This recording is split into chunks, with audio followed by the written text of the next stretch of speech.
Welcome back to CBS Sports HQ. Listen, I'm going to hold my hands up. I made a lot of mistakes this week in fantasy. I forgot to take Josh Downs out of my lineup. I finally had the courage to bench Jerry Jeudy, and that backfired. And, of course, I kept my faith in Bo Nix. So I lost to Chris Hassel by 4 points.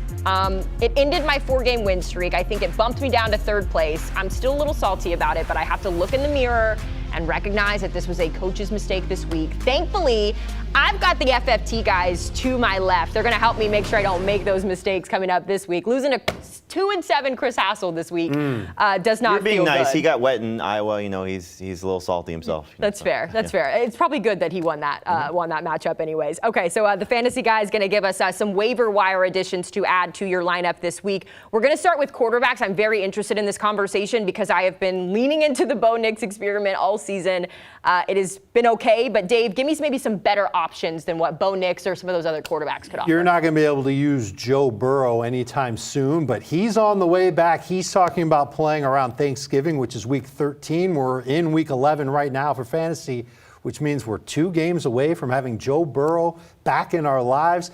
I think that he is a must grab, especially since you can still stash him in an IR spot. He's still out there in about half of CBS Sports leagues, but you might need a quarterback now. And I think you've got to go to Arizona and Jacoby Brissett and the way that he's been playing since he became the starter for the Cardinals, and it doesn't look like he's going to give up that job anytime soon. He's become, Haley, a must-start fantasy quarterback, top 10 type of a quarterback, because he's getting good production from Trey McBride, from Marvin Harrison. They're in a lot of games where they have to chase points. They were just in one last week. I think he's absolutely worth going after. And then also on the list, Tua Tagovailoa, Marcus Mariota, and yeah, even Geno Smith playing against the Cowboys. Yeah, you're making that face. That's the face that everybody makes when they think about Geno Smith. I'm making the face. Well, you just look at how quarterbacks have done against the Dallas Cowboys this year. They've been terrible. Tua's got the Commanders. They've been really bad lately.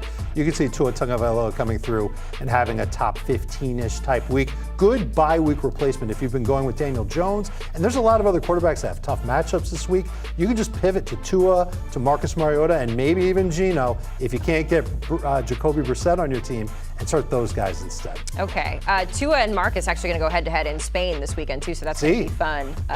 Look at you on your Espanol there. Yeah, don't ask me to say anything else in Spanish. Okay, let's keep it rolling with running backs. Jamey, who are some running backs on the waiver wire that you can pick up right now? I guess we love Arizona because Amari DiMercato might be the guy for the Cardinals, at least for the short term. We'll see when Trey Benson's going to come back. He's been on IR for the last now 5 games, so hopefully he's going to be back soon. But DiMercato may get a opportunity to be the feature guy for the Cardinals, getting a pretty good matchup against the 49ers. Their run defense has fallen apart the last month, certainly from a fantasy perspective. And so Donovan Bam Knight's also dealing with an ankle injury. So if Benson's out and Knight is out, then I think you got an opportunity for DiMercato to be at least a flex. I don't know if he's a must-start running back at this point, but certainly has looked good in each of the last 2 games. Over 9 PPR points each of those 2 games, over 14 PPR points last week because of what he did in the passing game. Then you go to Tampa Bay, where Sean Tucker may be looking like the best running back for the Bucs. We don't know when Bucky Irving's going to come back. It doesn't feel like he's going to play in week number 11, still dealing with that foot injury, the shoulder injury, so multiple ailments for him. And Rachaad White just not getting the job done. In the last 2 games, Tucker has outperformed him from a rushing standpoint. I still think White's going to have a role, certainly have a role in the passing game, so you're not getting must-start running back value here, but you are looking at somebody who could be at least a flex as well. And then you go Devin Singletary, a lot of moving parts with the Giants. We may get a new quarterback because Jackson Dart with a concussion. We obviously have a new coach.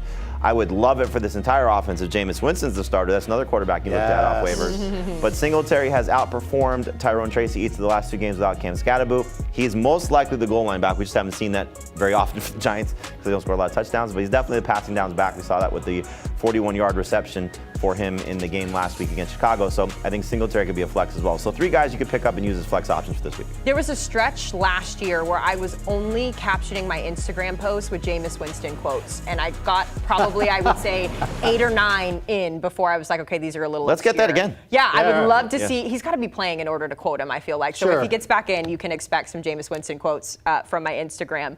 Let's talk wide receivers, Dave. Who are we looking at for wide receivers? If you need a stud wide receiver, this is the wrong week because there isn't anything out there. But there are a lot of good wide receivers that could fill in as like a number 3 bye-week replacement. We saw what Parker Washington could do last week. He's my favorite of the bunch, but it's kind of by default. The other name to look at, Christian Watson, we saw him step up a little bit. He made a big play for Green Bay in Week 10. That was against Philadelphia.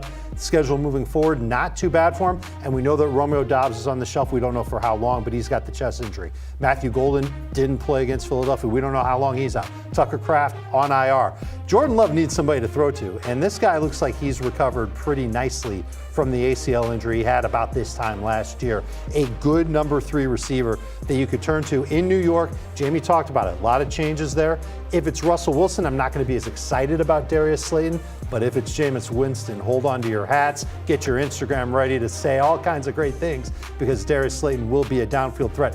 And a wide receiver to keep an eye on, just a stash, Luther Burden with the Chicago Bears. I wonder if he could start getting a little bit more playing time. We've been excited about Colson Loveland and what he's been able to do. I wonder if Burden's the one that actually starts to get more opportunities, more snaps, more targets as we move forward in Chicago. Okay, it makes me feel good. I grabbed Slayton last week and stuck him in, so it was a good mix there. Jamey, last but certainly not least, we're talking tight ends. A lot of great options once again. This position has really, become bountiful for fantasy managers, which we've said many times over the years, and it hasn't come to fruition, but now it's actually happening. And you see a guy in Houston right now, in Dalton Schultz, who's really stepped up and performing at a high level. And got to keep an eye on the quarterback situation there. C.J. Stroud's still in the concussion protocol, but his best game so far to date, Dalton Schultz, came last week with Davis Mills under center, so really shouldn't matter there. So I think what you're seeing from Schultz, the only game that he struggled, Haley, is the one that we hyped him up. And so I think when you just look at it, again, Nico Collins is the clear alpha of this receiving core. Jaden Higgins is actually another receiver to keep an eye on because he's been playing well, 2 touchdowns in his last 4 games. But Schultz has just been a very steady PPR threat, and I think that will continue in a great matchup against the Tennessee Titans.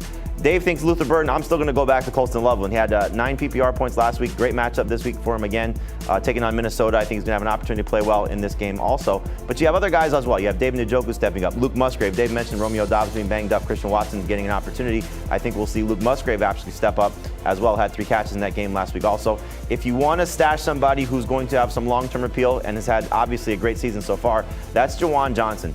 Last week, first game without Rashid Shaheed, season high 92 yards receiving. He's been 10 or more PPR points in all but 3 games so far this season. So even in the 2 starts with Tyler Shuck, he's still been very productive. Pat Freiermuth had a touchdown last time he placed the Bengals. They actually gave up 4 touchdowns to tight ends the last time Cincinnati and Pittsburgh met. So it's got a great matchup. Pat Freiermuth hopefully will deliver once again as well. So it's a great position to even use as flex options this week. So as crappy as those wide receivers are, if you want to play 2 tight ends this week, it's not a bad way to go. Okay, good to know. I'll have to keep that in mind when I'm setting my lineup this week. Fellas, appreciate the time.